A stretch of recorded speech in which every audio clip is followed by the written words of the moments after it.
Oh goddamn! So you're fucking soaking your lizard in the in the bathtub, and that's not a euphemism for something. You actually have a lizard in the bathtub. Yeah.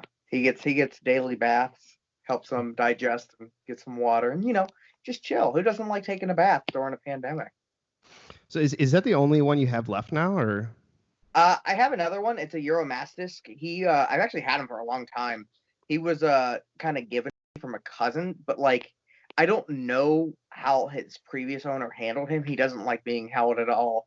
He hides a lot, so like I feel bad for the guy. Like I'm trying to give him as best of a life as I can give him, but he doesn't really seem to enjoy it. So he's just kind of like a novelty lizard, which really breaks my heart because He's just kind like of there. being held, he's too small to walk around the living room. But I mean, he's content. Well, how long have you had that one? Oh man, since like 2013. Oh damn! So it's been a while. I was gonna say maybe he's got to like warm up and acclimate a little bit to you, but no. Yeah, like I said, I don't know what his previous owner was like, if he ever handled him or anything like that. So I mean, he's chill. So And as we talk about the lizards, like for people that don't know what we're talking about, it's they're iguanas, right? Both of them yeah, are iguanas. I a blue green iguana, which is very confusing. They're just called green iguanas, but he's blue. His name is Pluto. And then I have a Euromastis named Samo. No, then Euromastis is just another breed of iguana, then I assume. It's actually completely different. It's I mean, he's significantly smaller than my iguana, and he's got like a spiky tail. It's really badass. Oh shit. They are like more so like desert lizards, where iguanas are tropical. I couldn't tell you where exactly Euromastis are from, but Sounds like a yeah, dinosaur. yeah, he kind of looks like a dinosaur. Exactly, like he's got a spiky tail, and like if I'll go to like grab him, he will whip me with it and feel like it Really? doesn't hurt badly, but it doesn't feel good. But like I can't really house them together. They need two different, like humidity levels and stuff. But they will interact every now and then. Like they don't hate each other. They just They're just like, can't. what are you? You look a little different than me. Yeah. That's kind of funny. It's actually I've actually like thought about getting a lizard, Yeah. and most specifically a chameleon, Oh, right on. because they have there was a pet shop near my house that like had like a bunch of them, and I guess they were like overstocked on these guys, and nobody was buying them, so they were like $20 out the door. Just take this goddamn lizard. Wow. Yeah, and I was like, oh shit, I should like buy like two of them or something, and like see if I can like buy like a guy and a girl, and maybe I can like get some babies or something. But then they were like, okay, well if you're getting lizards, you need this tank, this specific light, this the and it like at the time I was like, oh, that's more money than I can afford to spend right now. If it was right now, I mean, I'd be like, hell yeah, let's do it. Like, let's get a whole family of lizards going. But I don't know, maybe in the future. You got Yeah. any advice for a future lizard owner? Chameleons, they're not easy to take care of. They're very temperamental. They need a goal. Like obviously, each animal needs its has specific lizards. They need humidity levels and stuff like that. But chameleons are very very specific. Like they're in that Goldilocks range. And if they don't have the proper humidity or heating or light source, they can get sick. And my sister had one like a year or so ago, and she didn't give it enough calcium powder on its food, and it ended up like breaking its legs just from falling in its own cage, like Holy terrific, cow. like just not giving it the exact amount. It got really fragile. So we took it to the vet and all that, and yeah, they're very difficult. But like if you really are passionate about it, and you make sure you don't give it, or you don't not give it what it needs. I mean, they're great animals, but not a very good first lizard. Yeah, it sounds like it's a little it's like taking care of a newborn baby, Exactly. basically. You gotta like take care of it exactly the right way, or else it's gonna die or break its legs. That's crazy. That's crazy. Um, well, we've been recording for the last 5 minutes, so that's good. And this is great. It's great opening material there. Like people like lizards. I like lizards. You like lizards. But Shawn Phoenix, thank you so much for jumping on here with me. It's weird. It's weird calling you Sean. It's just like because for the longest time I knew you as Folklin, Right. and then it was just you're just Steve, and then it was just Steve from Pittsburgh. Whenever I would like talk about you to somebody else that knew you, I'd be like, oh, you know, Steve from Pittsburgh, and you'd Right. be like, oh shit. But man, dude, it's been a minute since we've talked. I think like I don't. When's the last time that we've seen each other in person? Man. It's got Holy. one of the Riot Fests, I would What? assume. Were you at the last one I went to was when Nine Inch Nails headlined? Yeah, I was there for that. Okay. Man, that would have to be it then. Dang, that was 2017? 2016, 2017? Because Misfits was 2016. Yeah. Yeah, that was a whole thing. Dude, that's insane that it's been that long, considering how frequently we went from seeing each other like every month to then like those times where I'd make those random trips to Chicago to Riot Fest, and now it's like it's 2020 now. Sorry to date the podcast, and we haven't seen each other in that long. It's insane. Dude, it's pretty crazy. And it's funny when I was posting earlier about trying to get like questions and stuff, and I found a bunch of old pictures of us, and I found like that one photo of us in Ohio on the is it Beach's house? It was just in Beach's house in the barn, just like up on in the rafters, just like kind of hanging out. And I distinctively remember that trip being like awesome, but also like terrible at the same time because it was like there was a lot of drama, but right.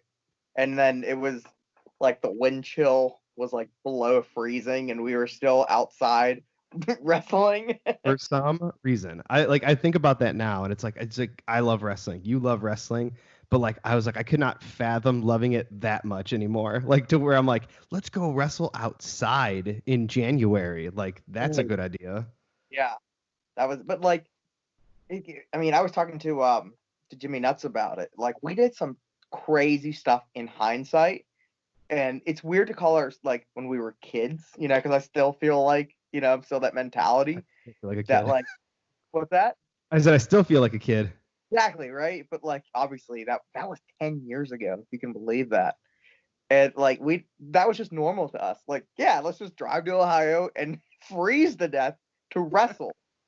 You know? It's so funny. Like I remember, and obviously like we're referring to like back when we used to do backyard wrestling. I remember when we were when before we started like posting on the forums and everything and meeting up with everybody and going to super shows, we would wrestle throughout the spring and summer, maybe into the fall, and then once it got cold out, that was it. And then we were done for the winter. And I just remember like I think it was after we met Craig and Castro and all them, and they were just like, well, we could build a base outside and like we could still wrestle during the winter. And I remember like, what? Like we can, I guess. I don't care about the cold. And then it just became like all year round thing. And like you said, driving to fucking Ohio in January, like just became the norm. Yeah. I remember when before super shows, we'd wrestle on Aiden Vale's trampoline in the winter, and like we would slow down a lot, but we would still do it because like it was really silly. We would try to have shows and storylines for no reason. Like we didn't post them on the internet. We didn't invite our friends. We didn't have local news, like local TV show or anything like that. But we were so like, no, we have to finish this storyline. So like we would do it like, okay, such and such needs to drop the title to this guy so we can go here. And it would be like February. And I'm like, why were we so about that? But I don't know. I just gave it something to do, I guess. Dude, it's so funny. Like I think about that too. Like before, like when we used to film, when we used to wrestle on the trampoline, we used to film everything on like one of our guys had like one of those shoulder cameras where you stick the VHS tape in the side of it, and we would record our shit. A lot of times it was just sitting it onto something and just hitting record and then run to the entranceway. But we would record it for us and then just like watch it afterwards, and then that was it. Like we never posted any of this. I mean, I think it was probably before YouTube even existed, but like I had no like I had no idea how to post stuff online, and it's funny how you think about that, like where you're just like, we have to do it this way because it's how the story goes, and then like in the grand scheme of things, you're just like, well, no one's gonna see this. Eventually, like we would have our commentators and stuff like that, which was really just wrestlers who weren't actively wrestling, and we had like a tripod, like you said. But then it got to the point where we would have our monthly pay-per-views, and that's when I finally like buckled down and got, I think it was like Dazzle video recorder or whatever, and you could like plug it into your computer using AV jacks, and then like you would like rip it to the computer. And then I would make highlight videos of the big shows. Those were the important ones. So those would get posted on Wrestling Figs on your Backyard Wrestling links. But our weekly Raw and SmackDown never saw the light of day. I don't know why. Well, that was all the house show stuff. Exactly. Yeah. But yeah, like so I think the first time we met officially was in 2009. Yep. And it was at, I don't remember whose house it was, but it was in Indiana. I know that. And as weird as it is, not to cut you off, my memory is so terrible about like important things, but like stuff like that I remember clear as day. It was John Light's house, Anderson, Indiana, October 24th of 2009. I remember that clear as day. Dude, I'm the same way. Like I'll like, it'll be something, I forget what my girlfriend's talking to me and she's just like, this thing, haha, like, and she's like, don't you remember me telling you that? And I'm like, I literally have no memory of this. She's like, I literally just told you this yesterday. And then like in the same conversation, then we're talking about like WrestleManias, and I'll be like, oh dude, like WrestleMania 19 is so dope. And she's like, I don't even remember the card. And then I just rattle off the card for it, like top to bottom. And she's like, why do you know that? Like, but you can't remember what the fuck we were talking about yesterday. And I'm just like, I don't know, man. That's just the way my brain works. Yeah. But sorry to cut you off. As you were saying. I was just gonna say, like, that was the first time we met in person. I don't remember like specifically like us. Like, I'm sure we interacted online and stuff. Mostly everybody did. Yeah. But I remember that specifically for that the first time we met, because I think it was me, you, Kenny Sutra, and I feel like there was somebody else. We all stayed at Stacy's house. And Jay, his name on Facebook is Jay Garrison, but his wrestling name was The Executioner. Oh, he was with us too? He was with us too. Damn, dude. I forgot about him. That's crazy. Not in a bad way. I just forgot about him. But I remember we were all staying at Stacy's house, and then Stacy's like, he goes, "Yeah, guys, my house is it's haunted." And we're all just like, bullshit, like whatever, like everyone's just like making fun of the ghost that lived in his upstairs. You guys may have been like that, but I was terrified at the thought. Dude. I was like, why wouldn't you tell me that, dude? I don't want to stay here. I was like, I remember like dicking around and just being like, oh, where's Agatha at? Like, and just like fucking around. And then like shit started happening. Like, like the wall, like I remember on he had like a slanted ceiling in his room. And I remember it sounded like something was like climbing up the wall, like on the outside, like on the roof. And I just, okay. And then like shit like fell off the dresser top that he had. And we're like, what the fuck? And then like, we told Domi to Kenny Sutra to go like, oh, go outside, like, 'cause it sounded like something was scratching on the door, and we were like, what the fuck is that? And I remember him going to like open the door, and we're all kind of like ready, like watching, and he goes to like grab the door, and it just like hissed at him like loud as fuck, and we all just dive into the bed, like four or five like teenage boys just like cuddled together, like damn near like to tears. And like, just like, what the fuck is going on? 18, 19, 20-year-old guys. Just like, almost like, we were like close to tears. Like, what the fuck is going on?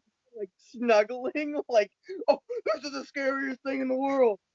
Because, like, we didn't expect that. Literally, as he was about to touch the doorknob, it was that loud hiss sound. Dude, I think about that, like, almost daily. Like, to this day, I still think about that. It was terrifying. And then we all ran out of the room and slept downstairs on the couches like cowards. Except somebody went upstairs and stayed up there. I forget who ended up just going. I think it was Domi. It may have been Tommy, yeah. He was That just like, whatever, I'm tired. that wasn't even like the last time I stayed at Stacy's house, because at that point on, it was like that was literally the scaredest I'd ever been in my life.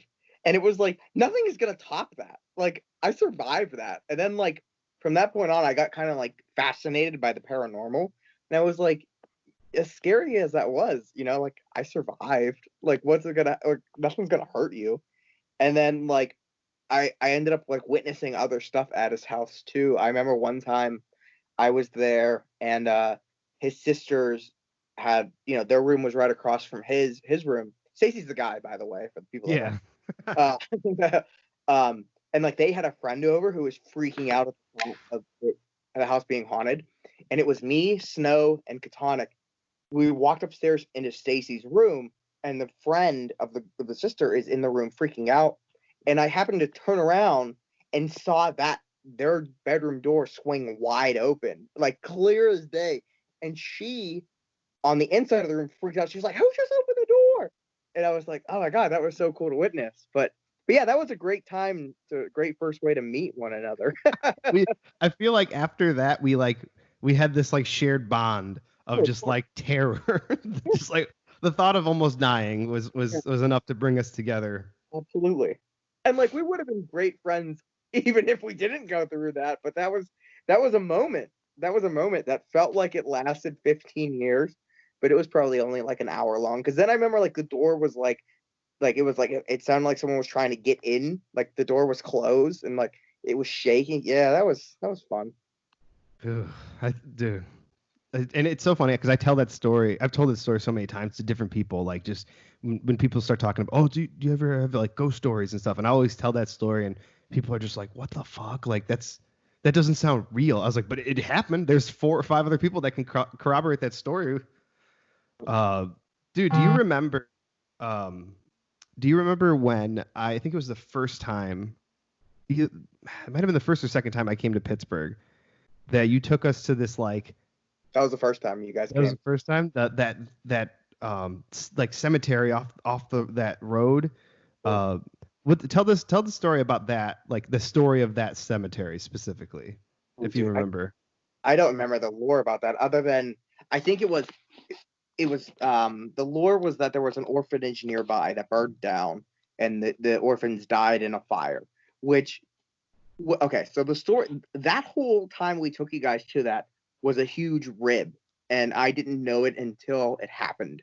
It was all of the Chicago guys. I think we had Ohio. B Cubed was with us. We had Jonathan Hitler. I was gonna say Hitler was there. Hitler was there. And we went, and I was like really confused. I was like, why are we taking these guys to this? This is really weird. But it turns out that we went to Sheets afterwards, and we ran into Zane, and Zane was a surprise, and everyone kayfabed me on it. But we needed a reason to. It was JP's idea. He was like, "Oh, let's surprise Steve," and Josh Aiden Vale went and grabbed him. So that's why everyone went there. I had no idea until we went. Oh. Yeah, it was like an activity to do something and distract me, which was crazy. But yeah, it was an orphanage that burnt down and the orphans died.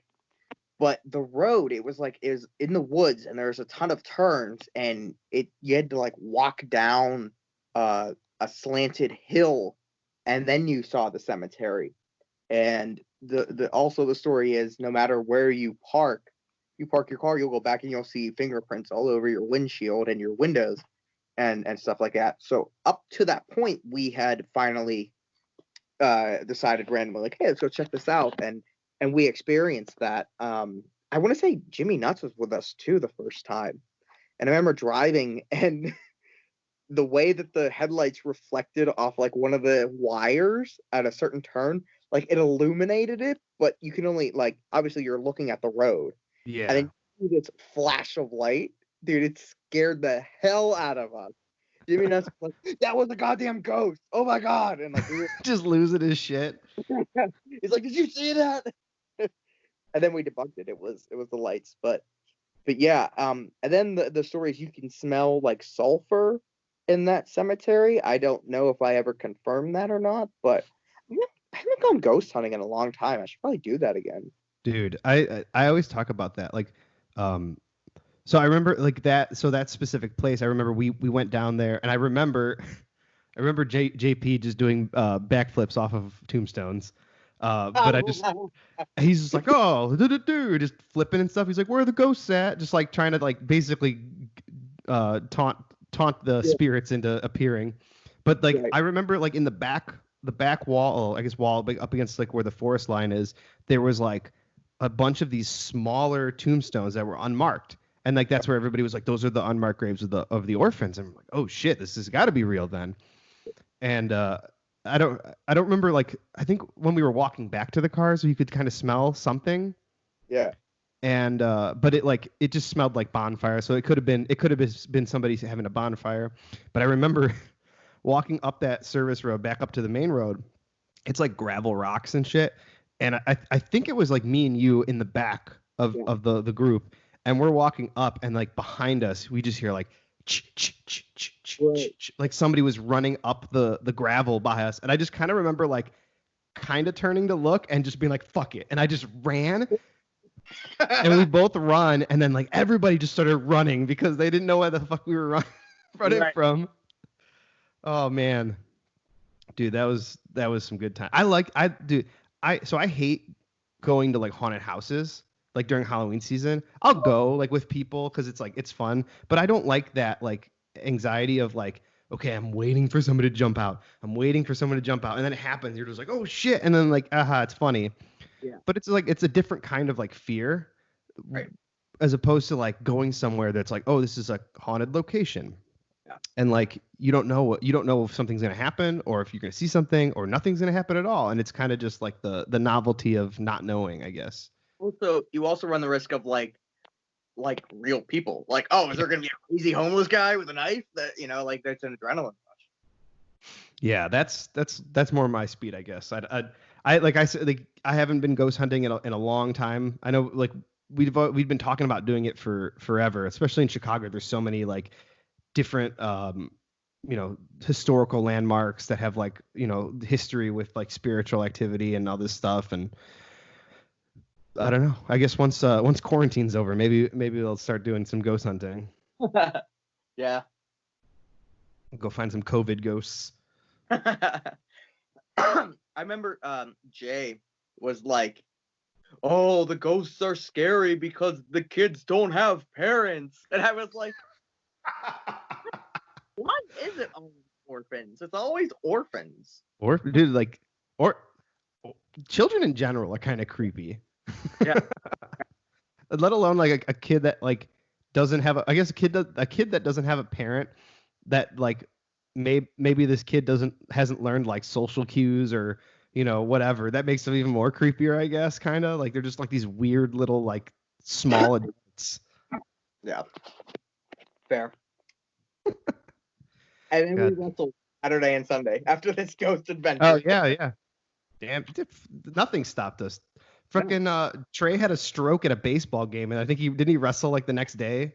He didn't. He was smart about it, but he didn't go home right away. He stayed in Pittsburgh. That was a scary moment because he was only like 16 at the time, and this was July of 2010, and Trey was in town a few days prior, and Ty Hill, for those who don't know, Miss Ty Hill, he was at GCW a couple shows. He was in town, and then the Canadians came in. Scott, Drew, Dan. I think that was it at that point. Yeah. So we all decided to go to a Pirates game, and then Trey's sitting to my left, and he turns to me. He's like, "I don't feel good," and I was like, "I don't know what you want me to do about it." But then, and then like Dan got him a water. He's like, "You might be having a heat stroke, man. Here's a water." And he like dropped it, and then it like spilled on the people in front of us. And he was like, "I just spilled my water on you guys. I'm sorry." And I looked at him. I'm like, "Dude, you're messed up right now. Like, let's go to the first aid." And like I felt a sense of responsibility because I was the only Pittsburgh guy there, and Yeah. like, I was also technically his legal guardian because I was over 18 and he was like 16. So we're walking to first aid, and he turns around, like he's walking behind me, and he asked me, he's like, "Are my eyes crossed right now?" And I turn around, and like, yeah, they were, and I laughed because I've never been asked that question before in my life, and then turn around and see one of my friends with their eyes crossed uncontrollably. So they ran tests on him, and they were like, "All right, buddy, you need to go to the hospital." So I'm like, "Fuck, okay, well, yeah, but what are we gonna do?" So I had to run because I don't think I had any of their numbers or whatever. I don't know, but I ran back to the guys in the stands, and I was like, "Hey guys, Trey is having a legit stroke, not a heat stroke, a legit stroke. We have to go to the hospital right now. I'm gonna figure out how to get you guys home. I have to go with him." They were like, "Oh my god, yeah, that's a serious thing." And I was like, "Sorry, I can't stay and like show you the tour." They're like, "No, this is understandable." So we hopped in the ambulance, went to the hospital. I called my parents, and I was like, "Oh my god, we're in the ambulance with sirens on," which is always Traumatizing. if an ambulance drives away with sirens on and lights, it's a emergency. Like it's not, oh, you got to cut. It's like it's a serious situation. So yeah, that was stressful. He ended up staying there all night, and his parents drove in from Kentucky. Yeah, but yeah, he stayed in Pittsburgh. He didn't wrestle, but he was back to wrestling in like a month. I'm like, you're an idiot. Dude, so many of us though, like when we used to do backyard wrestling, like we were young and dumb and just like nobody, like it just felt like nobody really got hurt. It was I think about that too, like when I tell people, oh, like most of like my youth was spent like backyard wrestling, in different people's backyards, and they're like, oh my god, backyard wrestling, that's so dangerous, like. And I'm like, I think about it, I'm like, I don't really remember too many people like actually getting seriously injured. Like some people got some stingers here and there, but like, which I guess in the long run is kind of a serious injury. But do you remember anybody really kind of getting hurt uh, in the I yard? remember sprained arms and stuff. I think probably the person who had the worst injury, because I think there's a difference between getting hurt and getting injured. Sure. Would probably be me, because I took those months off for my concussion. Oh, this is true. I don't know if anybody, and like those were undiagnosed concussions that I didn't know I had and had to go to physical therapy. But like other than And that that, I put you don't. up for a while too. It's like 8 months, Yeah, and that was some scary shit. There's the what? We'll get into that too with you too with your brushes with death, but um yeah, I I don't. Oh, go ahead. Sorry. I remember Eric Douglas got diagnosed with epilepsy or something like that, but that wasn't. They don't think that was wrestling related. Like I think more, like everyone, like some people got stitches here and there, but yeah, no one really got injured, thankfully. God, do you remember when Freak Boy like broke his face? That was an injury. Yes, I That was forgot. that one just popped into my head. That God, was what was that even on? Do you remember? He did a suicide dive and he got his foot hooked on the second rope and then smacked his face off the apron and broke. Yeah. Dang, that's crazy. It's crazy too to think about like especially the dudes that used to bump like super hard. And I know you were one of those guys too that like would just take these like really crazy bumps, and like most of the time everybody kind of walked away unscathed. It was pretty awesome. I think about backyard wrestling a lot. I miss it. Shane also broke his back. I Wait. forgot about Oh. he it was at BYG 6. He did a dive and people caught him and held him, and Steve West did a big whoopee cushion off the top rope to Shane, and because he was shoulder height, he was up above the ground, and Steve's weight came crushing down on him. He came down and broke his back and knocked himself out, but finished the match, which was His credit, I guess. yeah. God damn. I guess, I mean, something like that, you got adrenaline going. You probably don't even realize that you're hurt until like, God. I remember it was my high school graduation party at my parents' house, and my whole family was there, But on the side of my house, we set up my gym mats that I had, and I think the Iowa kids came out, and Castro and Craig were there, and we just had a fucking show on at my graduation party while my whole family is there, mind you. My mom was so mad. But I remember I wrestled Craig, and we both hurt each other in that match. Like I gave him a rolling elbow very unsafely, and I hit him right in the bridge of the nose. And even in the clip, you see me hit him, and he grabs his face, and you just see me go, "Oh shit, are you okay?" like immediately knowing my fault. But the finish on that, he gave me a Joker driver, the Rubik's Cube, and that was like the second time I ever took that move. And I remember when I landed, I immediately felt like from the back of my neck all the way to my tailbone, just everything just popped all at once. And I was like laying there on the ground, and I was like, well, I think I'm paralyzed. And then I was able to like get up and move, but I was like, but man, my back hurts so bad. And I had to I walked away and went and sat on the curb, and I was like trying to figure out if I was like, okay, am I sore or am I like hurt? And like I was afraid to like say something to my mom, because she of course she's gonna fucking no more wrestling ever. So I just like no sold it for like 2 weeks, and like I swear I probably couldn't even lift something that was like 5 pounds or more. Like I couldn't. It was just I was in so much pain all the time, and I never went to the doctor for it. And it just eventually it just stopped hurting. Right. And then I was like, okay, I guess I'm good then. And then I remember like it was, I think maybe like a couple, whatever like the time span in between was, but the next like big show that we were going to was St. Louis. And I was like, all right, I guess I'm good to go. And then I went and did that, and I have like obviously like back pains now, but it's like from years and years of just beating the shit out of myself. Right. But I'm surprised that like nothing serious came out of that. Surprisingly, knock on wood. Yeah. God damn. But yeah, I remember when I met you, you were wrestling as Focalin, and that was kind of everybody knew you as that. That was like your backyard moniker for the forums, but also like as wrestling and stuff like that. Because prior to that you were Shawn Phoenix before, right? Was, yeah. I have a very weird way of how I got into backyard wrestling. I'll sum it up real quickly. Wrestled on a trampoline with my friends as Shawn Phoenix. I always wanted that to be my name. Ended up going to super shows when I was 16 years old, still wrestling as Shawn Phoenix. Stopped backyarding to get trained when I was finally legal age. Then I couldn't afford it. I went through a bad breakup, and I was like, I have nothing else to do. I'm going to start backyarding. I also realized in that time, I want to use a different name, because I don't want YouTube, because back then everyone was like, oh, backyard wrestling, you'll be blackballed, blah, blah, blah, blah. Mm-hmm. And I was like, why do that? Like, obviously I don't want to throw my future away. So I came up with the name Focalin, which was a relatively unknown ADD drug at the time, and it was what I take. And I started wrestling with Rick and Eddie and so on. And I was like, well, this is a good opportunity to completely change my character. And the story was like, like I come back as a bad guy, new character. I don't want to ruin Shawn Phoenix's reputation. I started I got rid of gear. I wore jean shorts. It was my Raven era. Oh, yeah.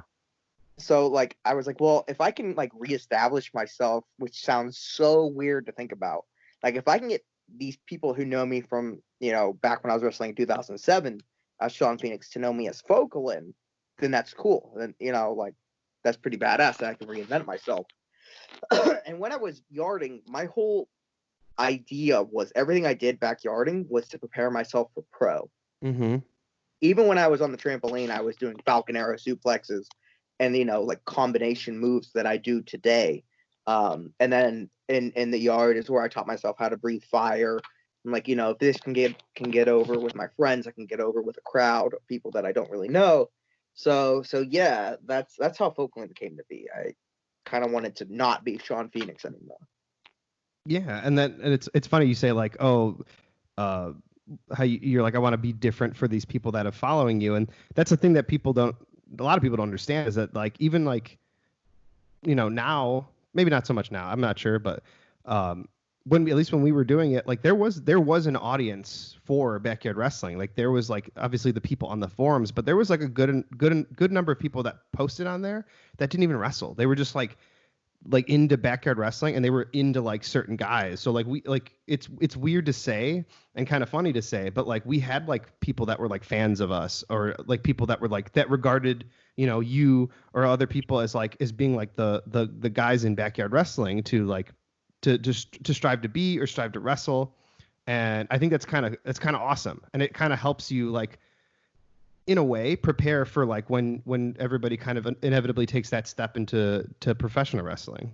Right, right. There's actually been times where I've been on shows and have run into people that recognize me from backyard wrestling, like because of my tattoos and stuff like that. And they're like I wrestled this one dude, and he was like after the match, he was like, "Are you Vocalin?" And I was like, "Yeah." He was like, "Oh my god, I wrestled you and I didn't even realize it." So, really weird. And like I've like had fans from backyard wrestling that has followed, you know, me into pro, which is super sick and is really weird. Dude, I still laugh at the time. The first time I ever met DJ Z, Zima Ion, Joaquin Wild, whatever the fuck his name is now. The first time I ever met him, it was a benefit show for him at Galley Lucha here in Chicago. He was injured at the time, and Carlos threw together a benefit show for him, and he was there. And I had known of him because he was a pretty big independent name at the time. And you know, I was just like, oh hey, like whatever. And then just through conversation, I don't know how you came up, but he just like stopped. And he's like, wait a minute. He's like, you know Shawn Phoenix? And like I was like, yeah. And this was like this. I guess this is probably like a couple years before you started on the Indies. Yeah. And it was just so funny. And like after then, like we became like friends. But it's funny like how like the weird like 6 degrees of separation kind of like break the ice sometimes. Yeah, very weird. Very, very weird. Oh my god. So we talked about earlier the last time that we saw each other was Riot Fest. Do you want to talk about the I guess the big thing that happened at Riot Fest for you? So it kind of got a lot of media attention at the time. Yeah. So there was a time where my yearly tradition was going to Riot Fest. The first time I was in town randomly, and that's when the Brits were in town. And someone was like, "Are you going to Riot Fest with them?" And I was like, "What's that?" And then they're like, "Oh, it's a concert." I'm like, "Oh, well, I'm in town." And I looked, and like AFI was on the bill, Danzig, and I was like, "Oh yeah, this looks awesome." So I went, and then it became a yearly tradition. Well, one year I randomly got into System of a Down. I was like, you know, like I like the songs that I know of them, but I never really listened to them. So this was probably like, man, like January of that year, and I was really in System of a Down. And then it was announced that they would be headlining Riot Fest that year in September. So I was like, well, I have to go. Like I was planning on going anyway, but now I have to go.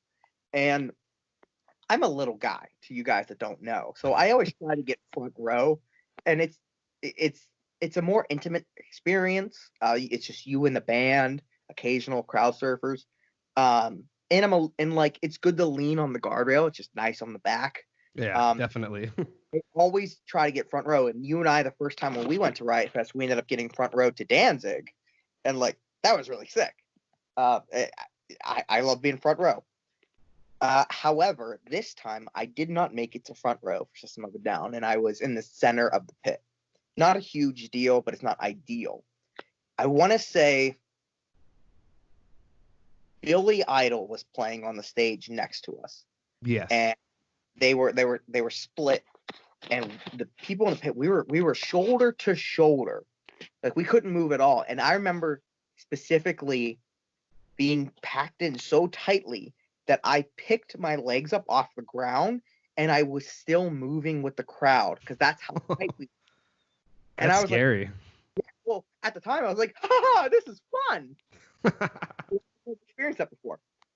To you guys that don't know, Riot Fest is a big Chicago festival. The headliners usually draw about, what would you say, Nick, 10,000 people? At least, like if you look up, you just see people as far as you can see. It's a lot of people. It's insane. So System of a Down starts. about 10,000 people in that long, like, excuse me, there's like 2 stages separated, but like everyone kind of stays in like the line, in line with the stage of the headliner. Riot Fest, it always rains that weekend.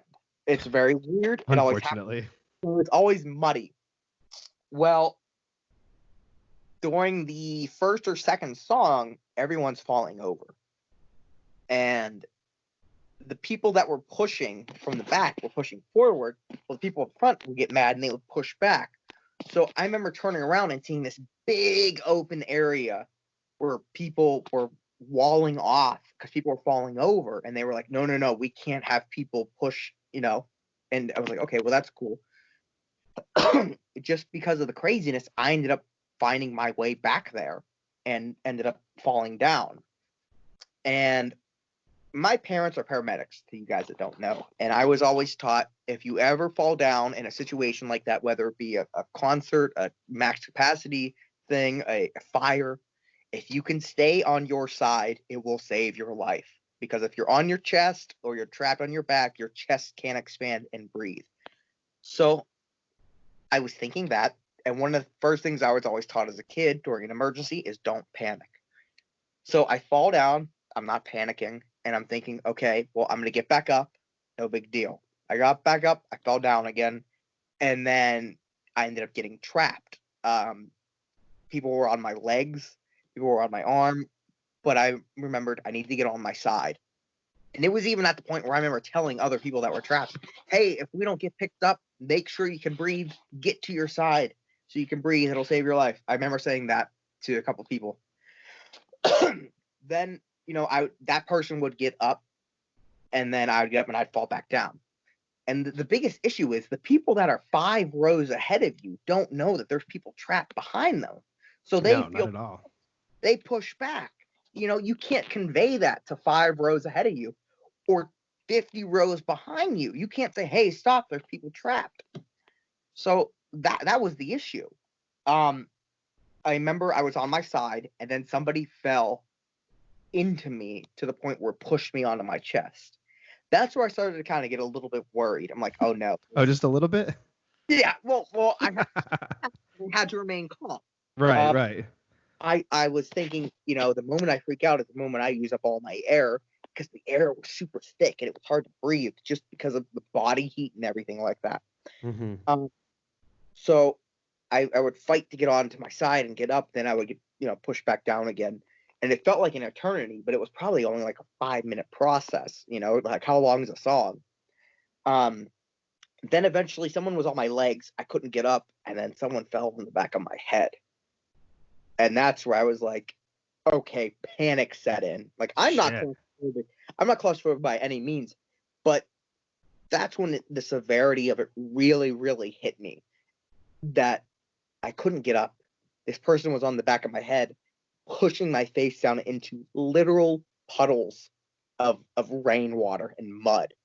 And I remember thinking, if I don't suffocate, I'm going to drown. Like, I need to get out of this situation. I'm not going to survive this. So that's when I started panicking. That's when I started fighting for my life. I remember grabbing other people just to let them know. Cause like people don't know. What's that? They don't know. Like, you can't hear you, or they don't see you. The music's too loud. You can't, like, I'm screaming, no one's hearing me. But everyone was so packed in that you could feel the body presence rise. Like when someone was trapped next to you, you could feel when they stood up. So it's like, okay, well, this person's getting saved. And then you would hear off in the distance, we still got people trapped down there, like far away. So it's like, okay, well, they know I'm down here. I need to keep letting them know. I remember grabbing people's hands and stuff like that. The next thing I know, like I'm losing it. Like I'm getting weaker. I'm getting weaker. I'm like, this isn't good. They're not saving me. And I couldn't even hear the music. It was just the screams of everyone. It was very haunting. And I'm losing consciousness. And the last thing I remember thinking was, well, this is what it's like to die. And I had the image, which Bret Hart said he had the same image too when his dad was putting him in holds. Like I just pictured a newspaper, bang, one found dead at Riot Fest incident. Like I pictured that right before I went unconscious. And excuse me. The next thing I know, I'm kind of like floating, and I'm like, holy shit, I really did die. Jesus Christ. It turns out that the band had stopped playing and paramedics had rescued me, and I was being carried above everyone. So I legitimately was above everyone. I had no idea where I was or anything like that. And I remember hearing the band get closer and closer and closer, and they took me to the front. And then, when I was backstage, I was able to breathe and get my wits about me. But then it was at that point that I realized, shit, I lost my cell phone. and Oh yeah. and then well, I need to go to like first aid because like they took my shirt off because it was soaking wet and I was freezing cold. Like I need to go to first aid. I didn't want to go to the hospital or anything like that, which in hindsight I probably should have because I don't know how long I was unconscious. I don't know if I got hit on the head. So I should have went to the hospital, but I didn't. So then my priority was, how do I get a hold of my friends? Right. So I'm like asking people around because I remember also there was very crappy cell phone service. Usually, yeah. When that many people are together, it's kind of spotty at best. Yeah. So I would like find someone on the phone and be like, hey, can I use your phone? I need to contact my friends. They're like, yeah, what's their number? And I was like, shit, I don't know. It's 2013. Yeah, nobody knows phone numbers. So then I had to find someone with a Twitter account. And then like when I did, they didn't have service. I'm like, okay, well, I remembered where we said our meetup point was and ended up meeting up with you guys. And then you ended up finding my cell phone, right?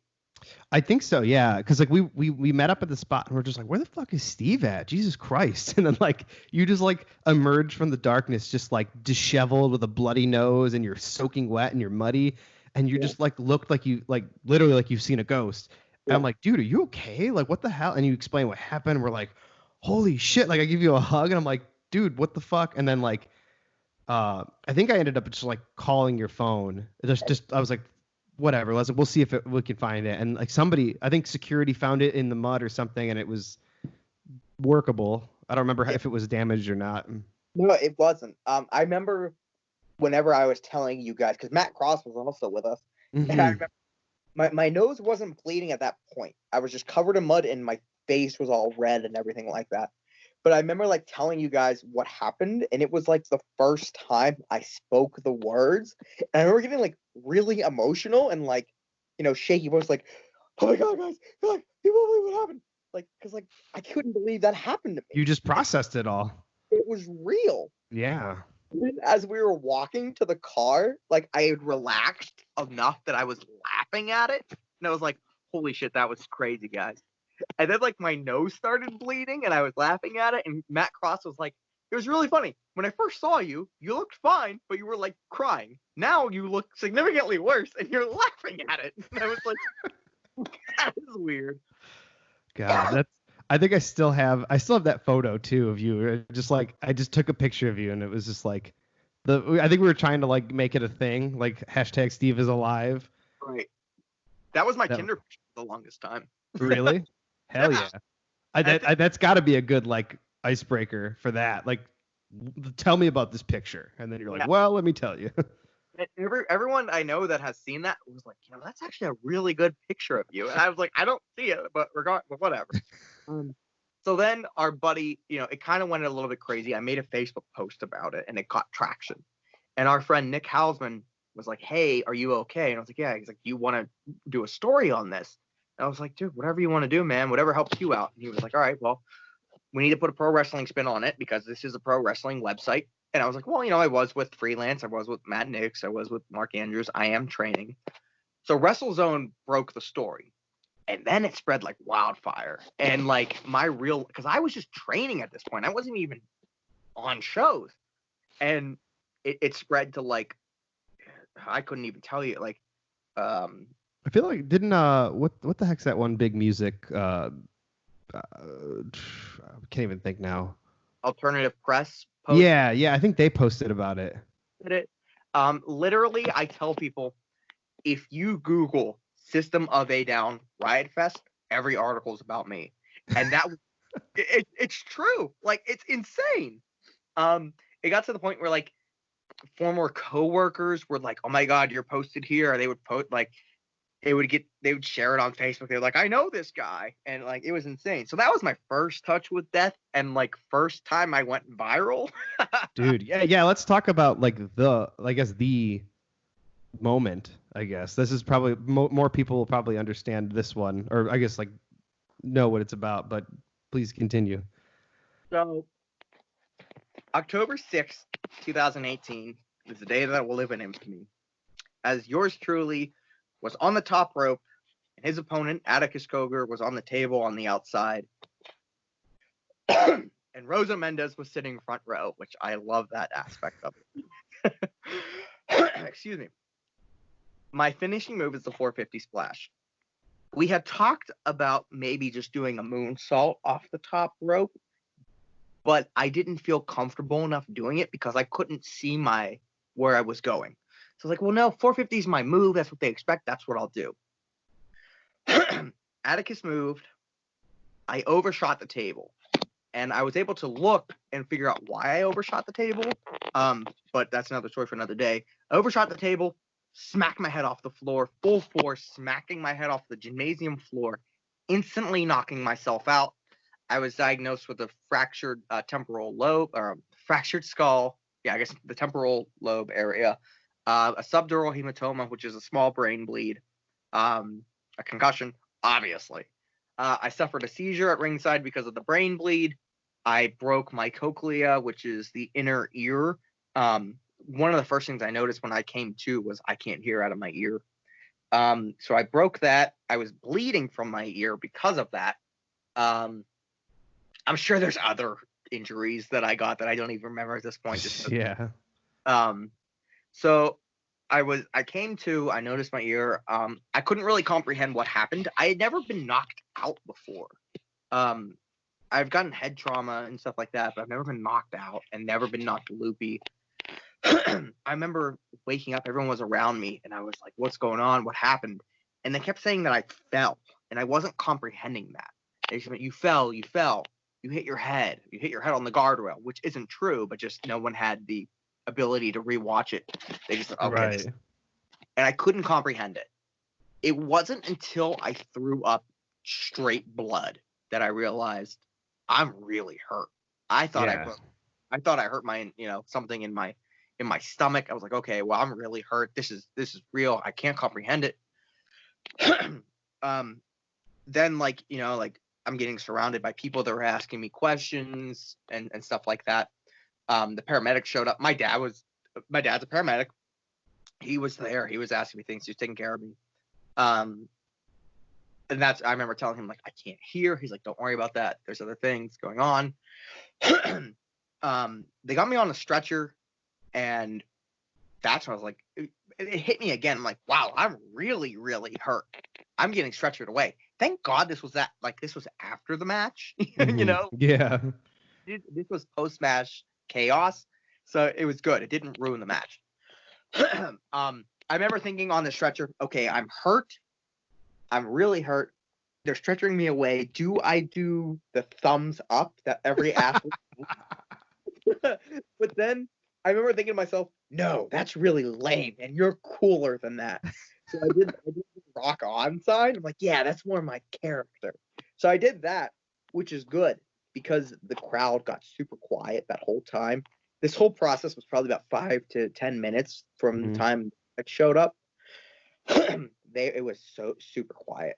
The people, my buddy Andrew said backstage, they thought that the match was really shit in the bed based on how because it was so quiet. Yeah. Oh my God. They really lost them. Then they went and peeked out and like, oh my God, someone's hurt. Yeah. So it turns out that when I raised my hand, the crowd cheered, and that's when it let everyone backstage know, okay, he's okay. Granted, they didn't realize the severity of my injuries, and neither did I. But I remember it was really cold. They took me out. They put me in the ambulance, and once I was in the ambulance, I was like, okay, I have a history of head trauma. I have had concussion. This is serious. I just undid all that. I need to make sure I'm still alive. So I remember going over the match. Okay, it started with a Pearl Harbor. Then this happened. And I went through the entire match and remembered it spot for spot for spot. but didn't remember the 450. I was like, okay, then I was supposed to do this, and then this was supposed to happen. Oh, I must have got hurt on the 450. So then I'm in a neck brace. I'm on the stretcher in the ambulance, and my mom comes in. She was there too. My parents normally don't come to shows, but this one was close by, and she had looked down, made eye contact, but like since I'm laying down, she was like to my left. So like we're like looking at each other upside down, and she goes, "Is this for real?"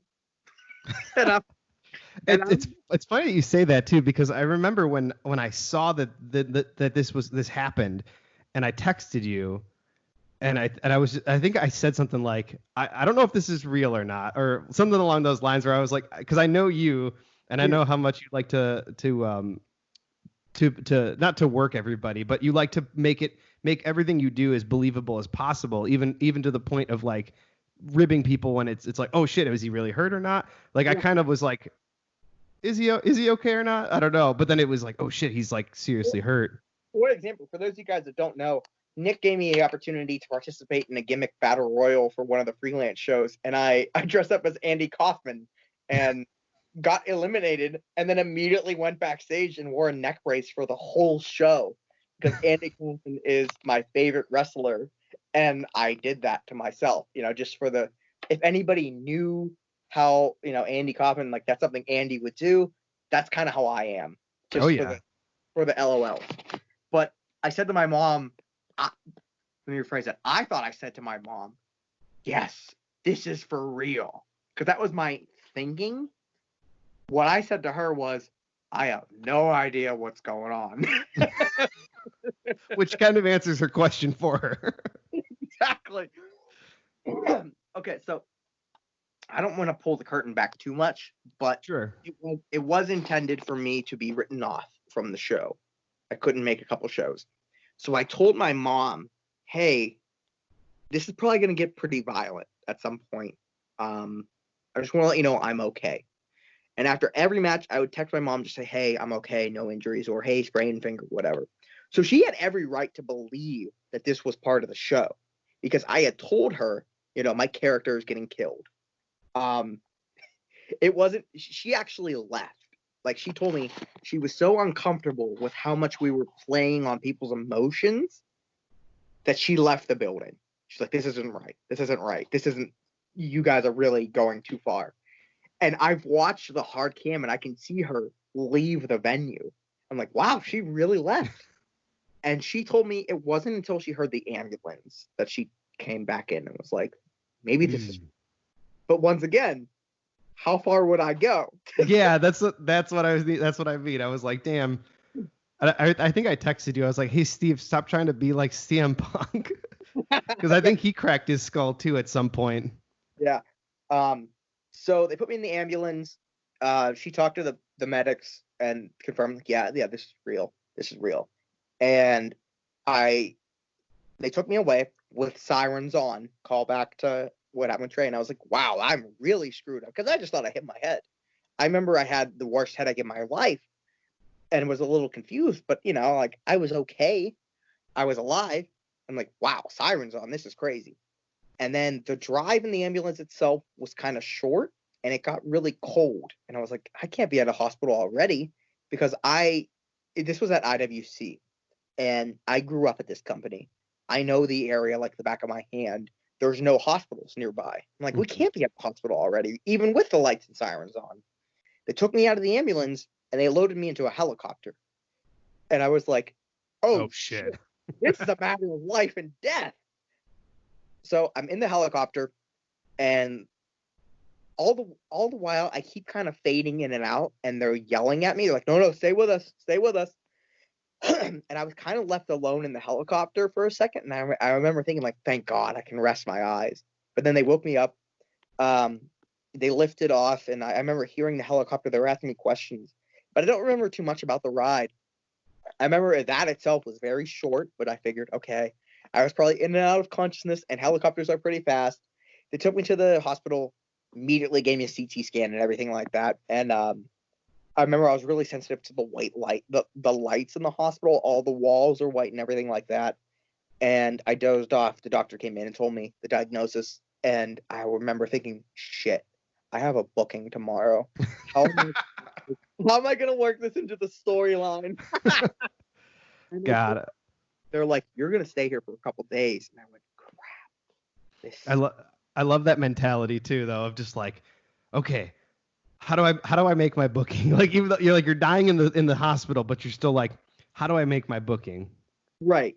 Because like I felt fine other than a really, really, really bad headache and sensitive to light. Like I didn't know that I was leaking spinal fluid from my ear. I didn't know that I had a brain bleed. I didn't know that I couldn't walk on my own because like I'd been laying down.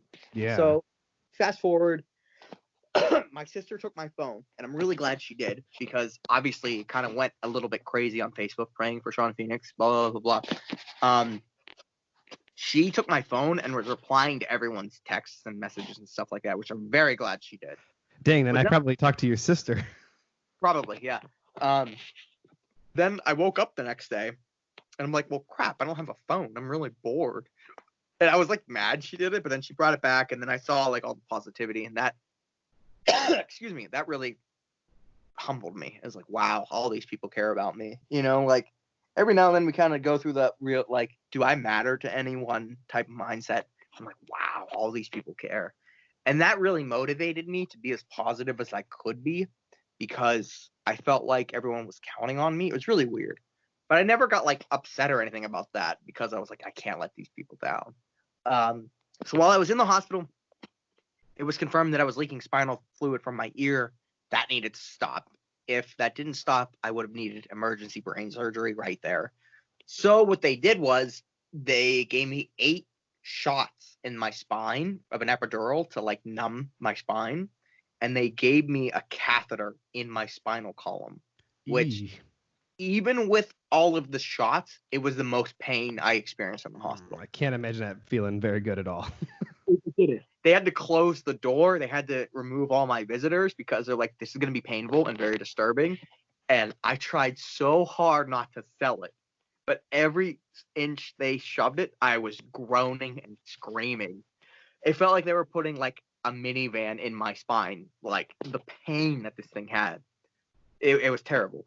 So they put that in there. And then I had to sleep at a 45-degree angle because the spinal fluid obviously goes up and down the spinal column and surrounds the brain. So at a 45-degree angle, gravity would pull majority of the spinal fluid down so it wouldn't run up and down the spine. I'm a chest sleeper. Like I sleep on my chest with my head under a pillow. I was already having that first night was pretty rough, but from that point on, sleep wasn't an option. So they had to leave that in for 3 days and see if it stopped leaking. If it didn't, then I would have needed surgery then and there. Thankfully, it did stop leaking. And then from that point, I was able to try walking on my own and going through the process of getting released because there was a possibility of, after staying in that hospital, I would have been transferred to another hospital to do inpatient physical therapy for the concussion based on my balance and stuff like that. But thankfully, I didn't need that at all. And I was only in the hospital for 6 days. And the very first thing I did once I got home was I tried to lay down on my bed, but I was too stir crazy. So I was like, fuck it. Get me into a wrestling ring. And I had my dad drive me. I also, I wasn't able to drive myself or lift anything heavier than a gallon of milk because of the, driving because of the seizure. They also didn't want any of the staples or anything to screw up the spinal column or anything like that. So I had my dad drive me to the practice ring, and I got into it just to make sure that I could, because they were worried about PTSD, and I didn't think I would have that. But thankfully, I did. I did that, no issues, and I started my rehabilitation. Dang, and that was like such a long process. I remember like seeing you post about it online, and when we would talk here and there too. When did you make your official comeback? Oh, so actually, let me shed some light on the going viral. Oh yeah. The accident was really disturbing to a lot of people, and I'm a stuntman pro wrestler. Like, if I get hurt, I want that to kind of be the take you guys use. so to speak. Like, I know that's a stuntman thing. If they do a stunt and they get hurt, that's the one they're proud of, because then it feels like they got hurt for a purpose. Right. And, I had to do a lot of talking with the owners, and I was like, look, like, I know you guys are upset about this, but I'm having people asking me to see it. And, like, I think this would kind of be cathartic for me to get this out there and make sure no one else gets hurt and learn from my mistake. So a couple conversations back and forth, and they finally, let me. But they wanted to make sure, they wanted to wait until I was, really out of the clear. Because they didn't want that video out there and be like, oh, yeah, here's the video that ended up killing him, Right, right. So we waited until December. I got hurt in October, and I posted it on Reddit. I even made a post in the hospital about what happened, just because I didn't have anything else to do.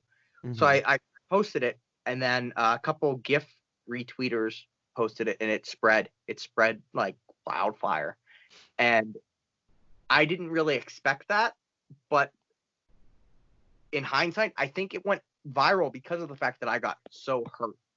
And I contributed that to the accessibility of pro wrestling. Mm-hmm. We're so spoiled with the accessibility of watching anything, like somebody does an outstanding spot in Mexico, we can see it 5 minutes later on Twitter, and then it dies down because we see something that just happened in Japan. Like everything has a short shelf life on the internet. But mine really resonated with people because it was the rare time where something crazy happened and it didn't pay off. Very like most of the time you see a botch and it's like, ha ha ha, what an idiot. Like, we can laugh about it. This was a holy shit. How the hell is this guy still alive? And people that weren't even wrestling fans were sharing it. Like, this is bad, And like we released it on like December 21st, and like I'm getting podcast requests on Christmas Eve. I'm like, this is insane. At house, talking to such and such on Twitter. Like, this is insane. I think I remember like Disco Inferno just like trying to bury it, and then everybody like told him to fuck off. But yeah, Disco Inferno and Jim Cornette didn't have too nice things to say about it, and a lot of people were really offended by that. But I loved it because the moment my thought process was, the moment Jim Cornette retweets it is the moment the Young Bucks see it, the moment Kenny Omega sees it, and Absolutely. Like, I understand how publicity works. And sure enough, Finn Balor tweeted me personally, the Young Bucks tweeted me. Disco Inferno was an odd one because I didn't really I kind of forgot Disco existed, and he's a strange guy in general. I wasn't aware of his trolling personality as well as how Jim Cornette is. So him saying anything really set off a lot of people, and I was like, well, cool. When I come back, I can wrestle Disco Inferno and kick his ass. So I'm still trying to work with him, but he's ducking me. So yeah, I went viral for that, and that was the second. Technically, that was the third near-death experience of my life. Just the second one went viral. I didn't even talk about the second one because it's not as sexy. But yeah, so my in-ring return was November 2nd, 2019. Just over a year. Yeah, I made my surprise in-ring appearance. Like, lights went black, and I appeared in the ring literally 1 day shy of my 1 year anniversary. It was the same show. It was IWC Unbreakable 2019. I got hurt in Unbreakable 2018, which is where the nickname comes from that I use now. Mm-hmm. I actually got cleared from my concussion doctor in January. So I could have wrestled from that point on, but I was really dealing with balance issues. I remember you saying. I could like punch and kick and stuff like that. But I didn't want to just do that. So it was a lot of bouncing around from doctors to find the right one to diagnose me and treat me. So once I got looked at for my inner ear, they were like, this is what's causing the balance issues. So I could attend physical therapy, and I got like this. I wasn't not cleared as far as a doctor was concerned, but I wasn't clearing myself. And it wasn't until like September that I was done with physical therapy. So I messaged Mr. Plummer, the owner of IWC. I'm like, hey, let's do this. Like, we can either do this weekend at the September show, or we can wait till Unbreakable and really surprise people. And that's what I wanted to do. Because it was literally 1 day shy of the 1 year anniversary. So that's so cool. And I'm sure the crowd fucking lost their minds when the lights came on. You're standing there. It's like what a like positive spin on something like that. Like not only did this accident that happened like damn near could have killed you, but not only did you survive, but you rehabilitated yourself and you're back and you're wrestling again, almost just pretty much at full strength, like before it even happened. Yeah.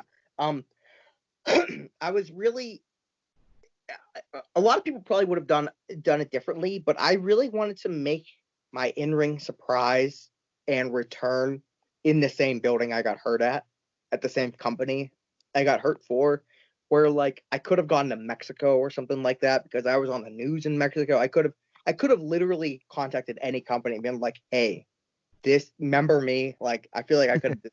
Hey guys.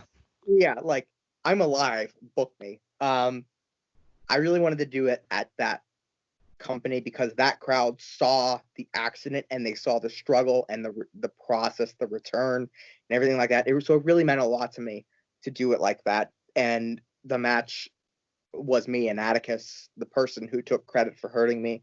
So yeah, it's insane. That's crazy. I know you're a big guy on symbolism and stuff like that, and I know that probably meant a lot to you. Absolutely. That's awesome. Hold on one second. I gotta grab this. So we didn't get like a whole lot of questions and stuff, and that happens sometimes. Sometimes we get a bunch, sometimes we get nothing, but I did got some good questions here from our good pal Ian from 616 Entertainment. He wanted to know how has your view of the wrestling business changed since coming back from your injury? It hasn't really changed a lot. However, the year off, I really got to study pro wrestling. I would still go to shows and watch. And like I've been a wrestling fan since I was 10, but it was the first time in my life where I was watching wrestling not as an active wrestler in some form. So I was really able to study and process everything and let it sit with me without having to try and understand it and apply it to my next match. You know what I'm saying? Mm-hmm. Really digest it. So I'm really thankful for that. However, I think what's old is going to be new again very soon. Oh, absolutely. With how everything with AEW, WWE, NXT, with super indie, stuff. Everything is super indie matches now. That I think storytelling and slowing matches down is really gonna make a comeback soon. I think it already has. Like in the back part of 2019 into 2020, I remember seeing a lot more. I mean, a lot of the stuff that we did at freelance, like not to toot our own horn here, but like a lot of the stuff that we do there is storyline driven, and we don't generally have like a lot of like big name, independent names on our shows, but like our crowd is so passionate about like our people and the stories that we tell with those people that like they just latch onto it, and they that's all it is. People want to be entertained and they want to see a good story being told. Like the moves and all the other stuff is just an added bonus. Yeah. I mean, everyone was praising Cody Rhodes versus Dustin. So that's what I think we're going to see a lot more of, those type of matches, like really NWA style, old school methodical wrestling storytelling. So I really expect to see that. Other than that, I mean, it's kind of hard to say with it being, what's today's date? April 22nd. We're in the middle of a pandemic. Wrestling has changed for the sake that it's no longer a thing right now, except for closed doors. Mm-hmm. But digress. And